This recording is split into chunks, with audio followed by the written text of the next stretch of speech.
Filminstruktøren Søren Fauli står bag en ny figur fra reklamernes verden, som danskerne i den grad er faldet for, og det er ikke første gang, det er sket.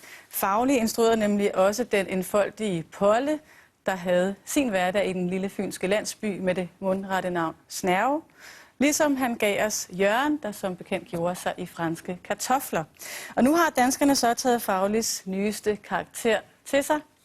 Han sælger hash og nøgler og meget andet, har man indtryk af. Og på rekordtid er han blevet en kæmpe kommerciel succes. Men hvor får du din varer fra? Trøllerølle. Næste spørgsmål. Det er sådan, vi kender ham som alt forretningsmanden, der fra kælderbutikken i Hvidovre køber billigt ind og efter eget udsagn sælger til Kanonpriser.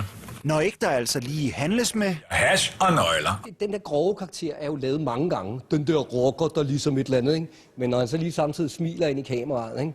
Så løsner det jo et eller andet sted op for den der hårdhed, og det er det, der gør ham charmerende. charme nu i lædervester med gule tænder. Hvem havde set den komme? Kender ikke noget til. Det er nyt for mig. Det er en gammel idé, sådan set. Der er en anden fyr engang, der hedder Jaap Thussen, som spillede pæde, og så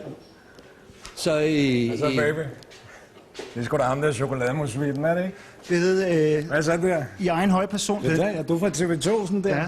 Berømmelsen har på rekordtid taget et kvantespring. Hans tv-spots bliver dyrket på YouTube, og med en fanskare på Facebook 142.600.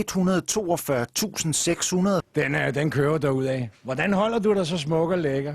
Har Pede for længst overhalet etablerede filmstjerner og musikidoler i popularitet. Ja. Hvad går du så og drømmer om? Hvad kan du drive det Hvad til? jeg drømmer om dig lige nu.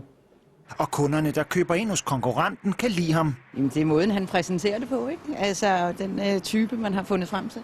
Jamen, han er en sjov fedt. Vil du købe et fjernsyn af ham? Så skulle det satme være billigt. Søren Fauli, han kalder dig en plattenslager. Hvad siger du til det?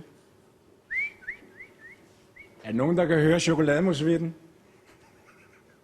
For den ægte Pede-fan venter flere Pede-oplevelser fra kælderbutikken i Hvidovre. Okay, nu står vi så her ved et køleskab, hvor der står 3 års fødselsdag.